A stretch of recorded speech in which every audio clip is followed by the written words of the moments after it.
ಸರ್ವರಿಗೂ ಶರಣು ಶರಣಾರ್ಥಿ. ಜೇಡರ ದಾಸಿಮಯ್ಯ ಮತ್ತು ದುಗ್ಗಳೆ ಅಮ್ಮನ ವಿಷಯವಾಗಿ ನಾವು ತಿಳ್ಕೊಳ್ತಾ ಇದ್ದೀವಿ. ಅದರಲ್ಲೂ ವಿಶೇಷವಾಗಿ ಅವರು ಬಸವಣ್ಣನವರ ಸಮಕಾಲೀನರು, ಅದರಲ್ಲಿ ಯಾವ ಸಂಶಯವೂ ಉಳಿದಿಲ್ಲ. ಇವಾಗ ಜೇಡರ ದಾಸಿಮಯ್ಯನವರು 50 ವರ್ಷ ಹಿಂದೆ, 100 ವರ್ಷ ಹಿಂದೆ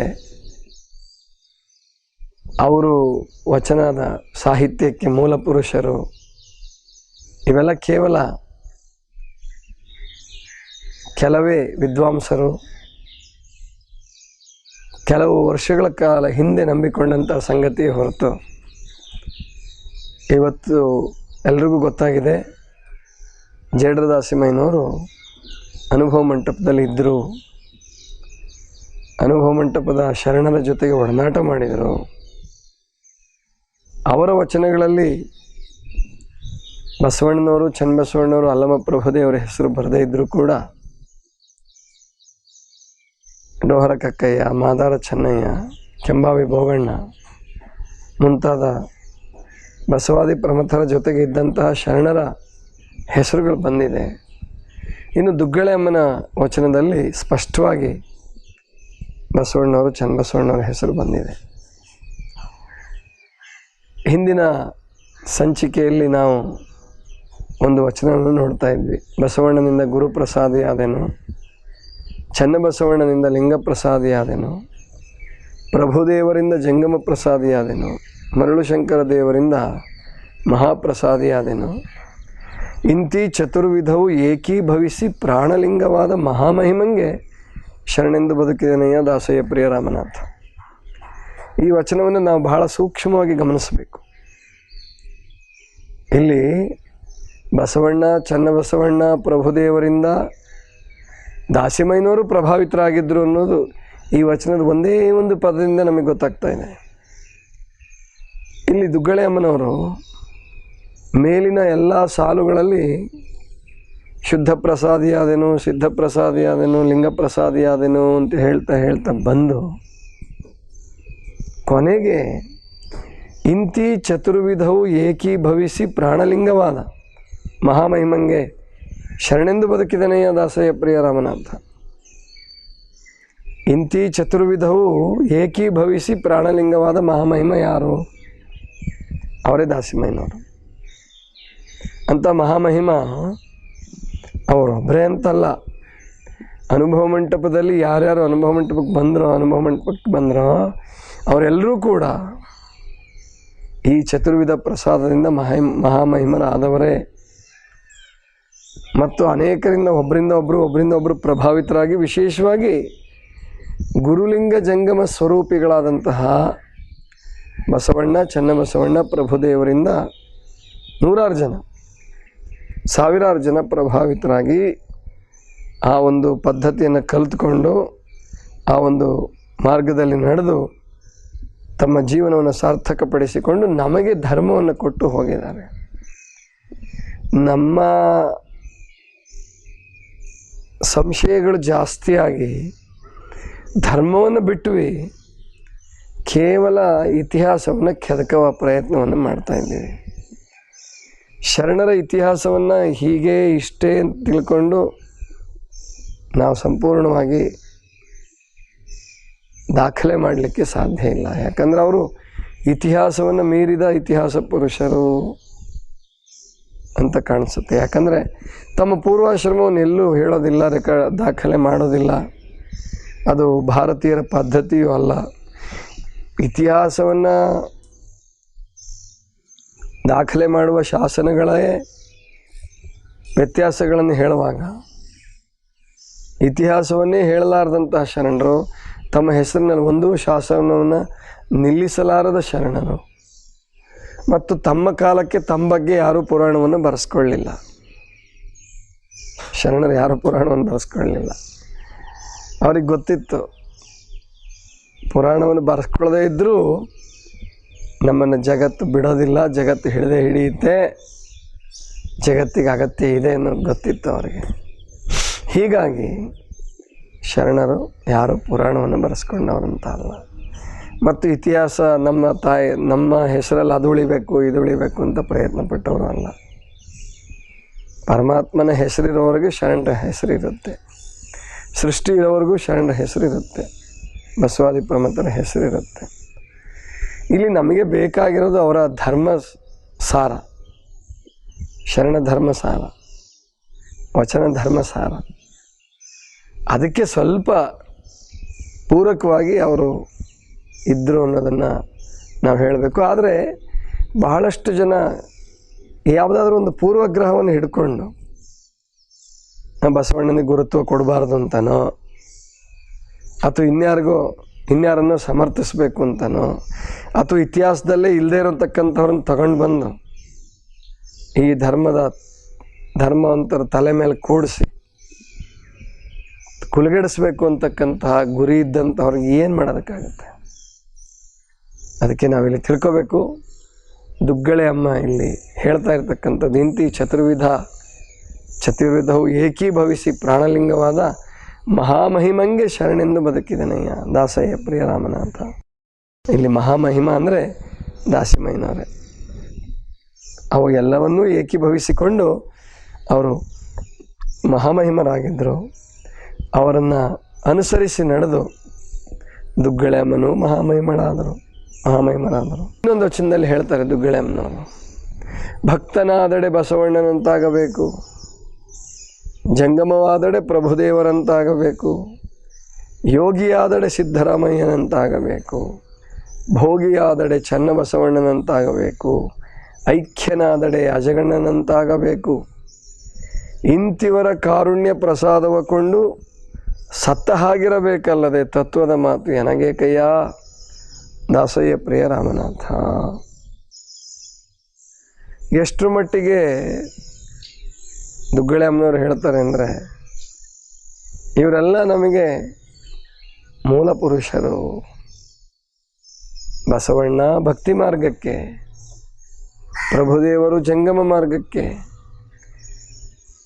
ಸಿದ್ದರಾಮಯ್ಯನವರು ಯೋಗ ಮಾರ್ಗಕ್ಕೆ, ಚನ್ನಬಸವಣ್ಣನವರು ಅರ್ಪಣಾ ಮಾರ್ಗಕ್ಕೆ. ಭೋಗಿಯಾದಡೆ ಚನ್ನಬಸವಣ್ಣನಂತ ಆಗಬೇಕು ಅಂದರೆ ಅರ್ಪಣಾ ಪ್ರಸಾದ ಅಂದರೆ ಎಲ್ಲರೂ ಸಾಮಾನ್ಯ ಪ್ರಸಾದಿ ಸ್ಥಳದಲ್ಲಿ ಚನ್ನಬಸವಣ್ಣವ್ರನ್ನ ನಿಲ್ಲಿಸ್ತಾರೆ.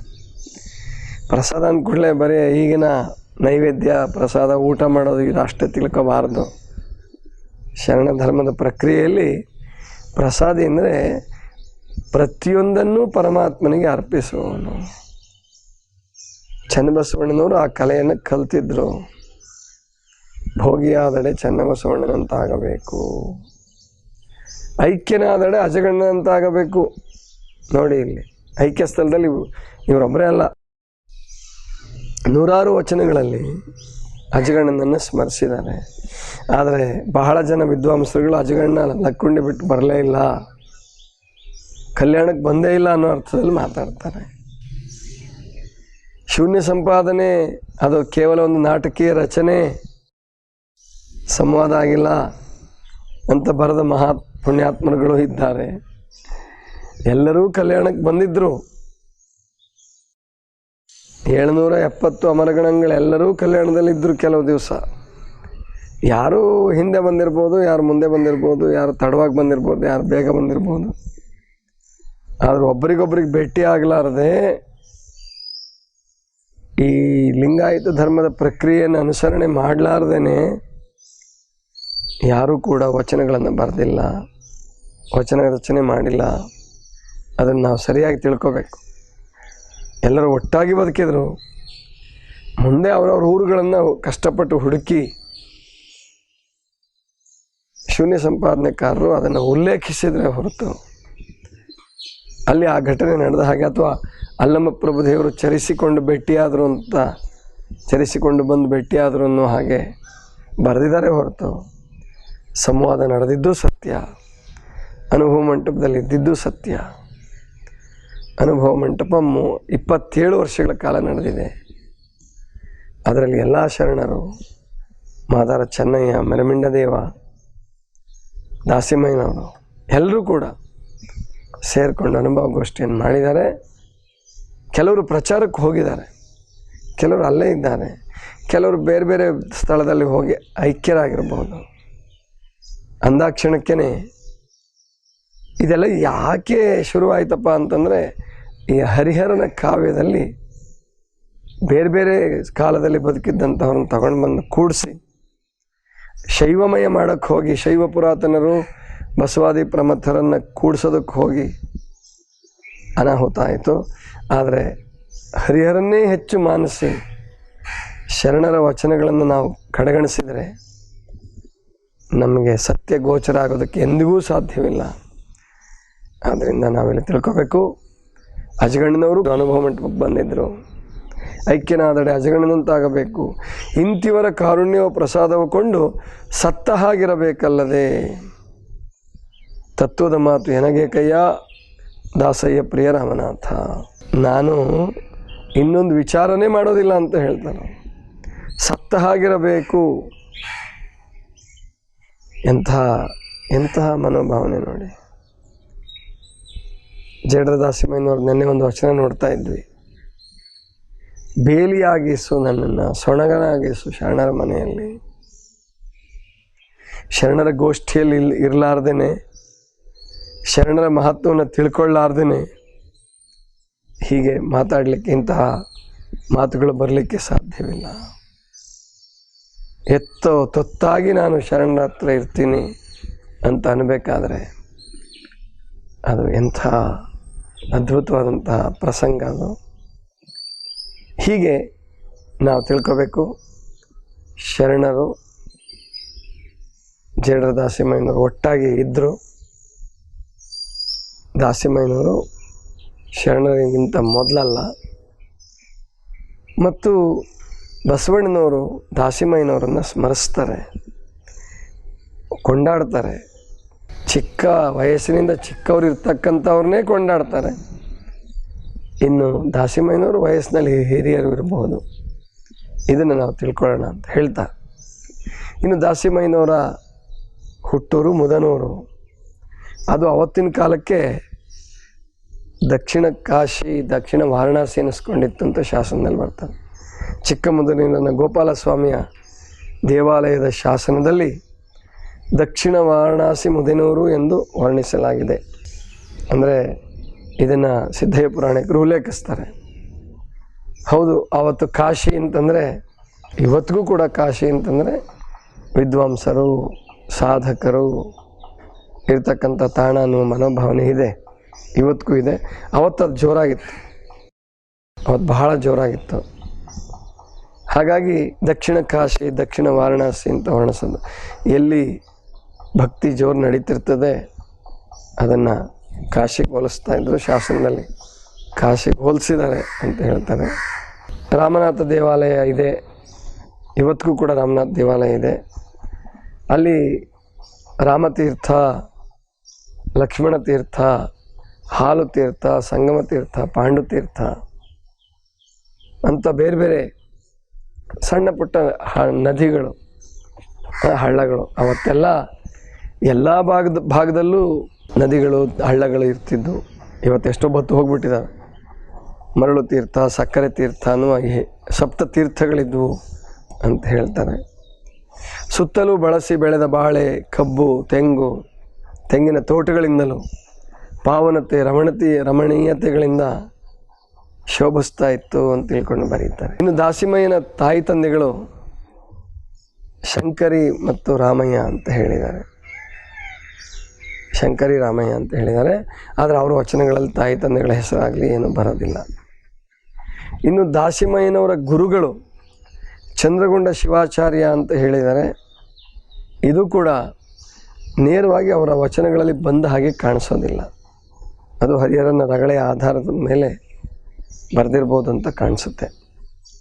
ಹಾಗಾಗಿ ಅವರ ಗುರುಗಳು ಚಂದ್ರಗೊಂಡ ಶಿವಾಚಾರ್ಯರೋ ಅಥವಾ ಬೇರೆಯವರು ಅಂತಕ್ಕಂಥದ್ರ ಬಗ್ಗೆ, ಯಾರು ದೀಕ್ಷಾ ಗುರುಗಳು ಅನ್ನೋದನ್ನು ಇನ್ನೂ ಸಂಶೋಧನೆ ಹೇಳಬೇಕಾಗಿದೆ. ಅದರ ಅಗತ್ಯವೂ ನಮಗೆ ಇಲ್ಲ. ಅವರ ದೀಕ್ಷಾ ಗುರುಗಳು ಅವರ ಹೆಸರು ಬಂದಿಲ್ಲ ಮತ್ತು ಸದ್ಯದ ಸಿಕ್ಕಿದ ವಚನಗಳಲ್ಲಿ ಅದು ಇಲ್ಲ. ಹಾಗಾಗಿ ಏನು ನಾವು ಅದರ ಬಗ್ಗೆ ತಲೆ ಕೆಡಿಸ್ಕೊಳ್ಳೋ ಅಗತ್ಯ ಇಲ್ಲ. ಅವ್ರ ಗುರುಗಳು ಯಾರೇ ಆಗಿದ್ದರೂ ಕೂಡ ಅವರು ದಾಸಿಮಯ್ಯನವರು ಗುರುಸ್ಥಾನಕ್ಕೆ ಏರಿದ್ದಾರೆ ಮತ್ತು ಮಹಾ ಶರಣರಾಗಿ ಬದುಕಿದ್ದಾರೆ. ಅವರನ್ನು ಬಸವಣ್ಣವರು ತಮ್ಮ ವಚನಗಳಲ್ಲಿ ಕೊಂಡಾಡಿದ್ದಾರೆ. ಭಕ್ತಿ ಎಂತಹುದಯ್ಯ ದಾಸಯ್ಯ ಮಾಡಿದಂತಹದಯ್ಯ, ದಾಸಯ್ಯ ಶಿವದಾನವ ನೆರೆಯ ನೋಡಯ್ಯ, ನೆರೆನಂಬೋ ದಾಸ ದುಗ್ಗಳೆಯಂತೆ, ದಾಸಯ್ಯನ ಮನೆಯಲ್ಲಿ ಬೇಡಿದೆ ತನುಮನ ಧನದಲ್ಲಿ ವಂಚೆಯನ್ನೇನು ಅರಿಯರಲ್ಲ ದಾಸಯ್ಯ ಸಿರಿಯಾಳರು. ದಾಸಿಮಯ್ಯನಂತೆ ಉಡಕೊಡಬಲ್ಲನೆ, ದಾಸಿದೇವ ತನ್ನ ವಸ್ತ್ರವನಿತ್ತು ತವನಿಧಿಯ ಪ್ರಸಾದವ ಪಡೆದ. ದಾಸನ ವಸ್ತ್ರವ ನೀ ಬೇಡಿದಾತ ದೇವ, ದಾಸನ ವಸ್ತ್ರವ ಬೇಡದ ಮುನ್ನ ತವನಿಧಿಯ ಪ್ರಸಾದವನಿತ್ತಡೆ ನಿಮ್ಮ ದೇವರೆಂಬೆ. ದಾಸನ ವಸ್ತ್ರವ ಬೇಡಿದೊಂದು ಗರ್ವತನವೇ. ಹೀಗೆ 10 ವಚನಗಳಲ್ಲಿ ದಾಸಯ್ಯನವರನ್ನು ಸ್ಮರಿಸಿದ್ದಾರೆ, ದಾಸಯ್ಯನವರ ಪ್ರಸ್ತಾಪ ಮಾಡಿದ್ದಾರೆ. ದಾಸಯ್ಯನವರು ಬಸವಣ್ಣನವರಿಗೆ ಅತ್ಯಂತ ಪ್ರೀತಿಗೆ ಪಾತ್ರರಾದ ಶರಣರು. ಒಬ್ಬರು ಶರಣರು ಪ್ರೀತಿಗೆ ಪಾತ್ರ, ಒಬ್ಬರು ಶರಣರು ಪ್ರೀತಿಗೆ ಪಾತ್ರ ಅಲ್ಲ ಅಂತನೂ ಅಲ್ಲ. ಅಂದರೆ ನಾವಿಲ್ಲಿ ತಿಳ್ಕೋಬೇಕು, ಅವರೆಲ್ಲರೂ ಒಂದು ರೀತಿ ಹಾಲು ಬೆರೆಸಿದಂತೆ, ಹಾಲು ಜೇನು ಬೆರೆಸಿದಂತೆ ಅಷ್ಟು ಆನಂದವಾಗಿ, ಅಷ್ಟು ಸತ್ಸಂಗದಲ್ಲಿ ಉಬ್ಬಿ ಕೊಬ್ಬಿ ಹರುಷದಲ್ಲಿ ಓಲಾಡುತ್ತಾ ಇದ್ದರು. ಕಲ್ಯಾಣದಲ್ಲಿ ಉಬ್ಬಿ ಕೊಬ್ಬಿ ಹರ್ಷದಲ್ಲಿ ಓಲಾಡ್ತಾ ಇದ್ರು ಶರಣರು ಅಂತ ಬರುತ್ತೆ. ಹಾಗೆ ಬದುಕಿದಂಥವ್ರು ಸಿಗೋದಿಲ್ಲ, ನಮ್ಮ ಯಾವ ಮಾನದಂಡಗಳಿಗೂ ಶರಣರು ಸಿಗೋದಿಲ್ಲ. ಇನ್ನು ದಾಸಿಮಯ್ಯನವರು ಶರಣ ಧರ್ಮದ ಪ್ರವರ್ತಕರಲ್ಲಿ, ಶರಣ ಧರ್ಮದ ಅಡಿಗಲ್ಲುಗಳಲ್ಲಿ ಅನೇಕರಲ್ಲಿ ಇವರು ಒಬ್ಬರು. ಬಸವಣ್ಣ, ಚನ್ನಬಸವಣ್ಣ, ಪ್ರಭುದೇವರು, ಸಿದ್ದರಾಮೇಶ್ವರರು, ಮಹಾದೇವಿ ಅಕ್ಕ, ಮಡಿವಾಳ ಮಾಚಿದೇವರು ಹೇಗಿದ್ರೋ ಹಾಗೆ ದಾಸಿಮಯ್ಯನವರ ವಚನಗಳು ಕೂಡ ಶರಣ ಧರ್ಮಕ್ಕೆ ಧರ್ಮ ಗ್ರಂಥ ಇದ್ದ ಹಾಗೆ ಮತ್ತು ಅಷ್ಟೇ ಬಹಳ ಅದ್ಭುತವಾಗಿ ಶರಣ ಧರ್ಮದ ಎರಕ. ದಾಸಿಮಯ್ಯನವರು ಶರಣ ಧರ್ಮದ ಎರಕ ಅಂತ ಹೇಳ್ಬೋದು. ಅಷ್ಟರ ಮಟ್ಟಿಗೆ ಅವ್ರದ್ದು ಬಹಳ ಪ್ರಸಿದ್ಧವಾದ ಒಂದು ವಚನ ಗೊತ್ತಿದೆ ನಿಮಗೆಲ್ಲ. ಸತಿಪತಿಗಳೊಂದಾದ ಭಕ್ತಿ ಹಿತವಾಗಿಪ್ಪುದು ಶಿವಂಗೆ, ಸತಿಪತಿಗಳೊಂದಾಗದ ಭಕ್ತಿ ಅಮೃತದೋಳು ವಿಷವ ಬೆರೆಸಿದಂತೆ ಕಣರಾಮನಾಥ. ಇದು ಶರಣ ಧರ್ಮದ ಮೂಲ ಸಿದ್ಧಾಂತ. ಸತಿಪತಿಗಳು ಅಂತಂದರೆ ಮೊದಲು ಶರಣರು ಬರೋಕ್ಕೆ ಮುಂಚೆ ಅಥವಾ ಭಾರತೀಯ ಸಂಸ್ಕೃತಿಯಲ್ಲಿ ಪತಿ ದೇವರು, ಸತಿ ದಾಸಿ ಅನ್ನುವ ಭಾವನೆ ಇತ್ತು. ಅಥವಾ ಹೆಣ್ಣು ಮೇಲಲ್ಲ, ಹೆಣ್ಣು ಕೀಳು, ಗಂಡು ಮೇಲು ಅನ್ನುವ ಭಾವನೆ ಇತ್ತು. ಆದರೆ ದಾಸಿಮಯ್ಯನವರು ಹೇಳ್ತಾರೆ, ಎಷ್ಟು ಚೆನ್ನಾಗಿ ಹೇಳ್ತಾರೆ ಅಂದರೆ, ಮೊಲೆ ಮುಡಿ ಬಂದರೆ ಹೆಣ್ಣೆಂಬರು, ಗಡ್ಡ ಮೀಸೆ ಬಂದರೆ ಗಂಡೆಂಬರು, ನಡುವೆ ಸುಳಿವ ಆತ್ಮ ಹೆಣ್ಣು ಅಲ್ಲ ಗಂಡು ಅಲ್ಲ ಕಣರಾಮನಾಥ. ನೋಡಿ ಎಂಥ ಅದ್ಭುತ. ಯಾವ ಒಂದು ಧರ್ಮಕ್ಕೆ ಸಾಧ್ಯವಾಗಲಾರದ್ದು, ತಪಸ್ವಿಗಳಿಗೆ ಸಾಧ್ಯವಾಗಲಾರದ್ದು, ಈ ಸತ್ಯ ತಪಸ್ವಿಗಳಿಗೂ ಹೊಳೋದಿಲ್ಲ. 12 ವರ್ಷ ತಪಸ್ಸು ಮಾಡಿದವರು ಹೆಣ್ಣನ್ನು ಮಾಯೆ ಅಂದರು, ಹೆಣ್ಣನ್ನು ರಾಕ್ಷಸಿ ಅಂದರು, ಹೆಣ್ಣು ನರಕದ ದ್ವಾರ ಅಂದ್ಬಿಟ್ರು. ಹೆಣ್ಣು ನರಕದ ದ್ವಾರ ಅಂದರು. ಯಾವ ದ್ವಾರದಿಂದ ಬಂದಿದ್ರು ಈ ಜಗತ್ತಿಗೆ ಅದನ್ನೇ ನರಕದ ದ್ವಾರ ಅಂದರೆ, ಹಾಗಾದರೆ ನೀನು ಹೇಗೆ ಸ್ವರ್ಗದವನಾಗ್ತೀಯ? ಆ ನರಕದ ದ್ವಾರದಲ್ಲಿ ಅಥವಾ ನರಕದಲ್ಲಿ ಇದ್ದು ಬಂದು ಹೆಣ್ಣನ್ನೇ ನರಕ ಅನ್ಬೇಕಾದ್ರೆ ಇಲ್ಲ, ಶರಣರು ಅನ್ನಲಿಲ್ಲ. ಅದನ್ನು ಶರಣರು ಅನ್ನಲಿಲ್ಲ. ಹೆಣ್ಣು ಹೆಣ್ಣಲ್ಲ, ಹೆಣ್ಣು ರಾಕ್ಷಸಿ ಅಲ್ಲ, ಹೆಣ್ಣು ಸಾಕ್ಷಾತ್ ಕಪಿಲ ಸಿದ್ಧ ಮಲ್ಲಿಕಾರ್ಜುನ ಅಂದ್ರೆ ಅಷ್ಟೇ ಅಲ್ಲ. ಜೇಡ್ರ ದಾಸಿಮಯ್ಯನವ್ರು ಎಷ್ಟು ಚೆನ್ನಾಗಿ ಹೇಳ್ತಾರೆ ಅಂದರೆ, ಆತ್ಮಕ್ಕೆ ಹೆಣ್ಣುತನ ಗಂಡುತನ ಇಲ್ಲಪ್ಪ, ಆತ್ಮಕ್ಕೆ ಹೆಣ್ಣುತನ ಗಂಡುತನ ಇಲ್ಲ. ಆತ್ಮ ಆತ್ಮ ನೀವೇ ಹೇಳಿದ್ರಿ, ನಿರಾಕಾರ ಅಂದ್ರಿ, ಹಾಗಂದ್ರಿ, ಹೀಗಂದ್ರಿ. ಆದರೆ ಹೆಣ್ಣಿಗೆ ಮತ್ತೆ ಮಾಯೆ ಪಟ್ಟೆ ಯಾಕೆ ಕಟ್ಟಿದ್ರಿ? ಅದಕ್ಕೆ ಸತಿ ಕಡಿಮೆ ಅಲ್ಲ, ಪತಿ ಶ್ರೇಷ್ಠ ಅಲ್ಲ. ಸತಿಪತಿಗಳು ಒಂದಾದ ಭಕ್ತಿ ಹಿತವಾಗಿಪ್ಪುದು ಶಿವಂಗೆ. ಶಿವನೇ ಮೆಚ್ಚುತ್ತಾನೆ. ಸತಿಪತಿಗಳೊಂದಾಗದ ಭಕ್ತಿ ಅಮೃತದೋಳು ವಿಷವ ಬೆರೆಸಿದಂತೆ ಕಾಣ ರಾಮನಾಥ. ವಿಷವ ಬೆರೆಸಿದ ಹಾಗೆ. ಆದ್ದರಿಂದ ಸತಿಪತಿಗಳೊಂದಾಗಿ ಬದುಕಬೇಕು. ಗಂಡ ಭಕ್ತನಾಗಿ ಹೆಂಡತಿ ಭವಿಯಾಗಿರಬಾರದು. ಅದನ್ನು ಹೇಳ್ತಾರೆ ದಾಸಿಮಯ್ಯನವರು. ಶರಣ ಸಿದ್ಧಾಂತದಲ್ಲೂ ಅದು ಬರ್ತದೆ. ಗಂಡ ಹೆಂಡತಿಯರು ಸಂಸಾರ ರಥದ 2 ಚಕ್ರಗಳಿದ್ದ ಹಾಗೆ ಅಂತ ತಿಳ್ಕೊಂಡು ಹೇಳ್ತಾರೆ. ಆದ್ದರಿಂದ ಇಬ್ಬರು ಒಂದೇ ಸಮವಾಗಿ ಭಾವಿಸಿ ಬದುಕಬೇಕು ಅಂತಕ್ಕಂಥದ್ದನ್ನು ಹೇಳಿಕೊಟ್ಟರು ಶರಣರು. ಬಸವಣ್ಣವರು ಕೂಡ ಹಾಗೆ ಹೇಳ್ತಾರೆ. ಗಂಡ ಶಿವಲಿಂಗ ಭಕ್ತನಾಗಿ ಹೆಂಡತಿ ಮಾರಿಮಸಣೆಯ ಭಕ್ತನಾಗಬಾರದು ಅಂತ ಹೇಳ್ತಾರೆ. ಇದಿಷ್ಟು ಇವತ್ತಿನ ಚಿಂತನ. ಉಳಿದ ವಚನಗಳ ಚಿಂತನವನ್ನು ಮುಂದೆ ನೋಡೋಣ. ಸರ್ವರಿಗೂ ಶರಣ ಶರಣಾರ್ಥಿ.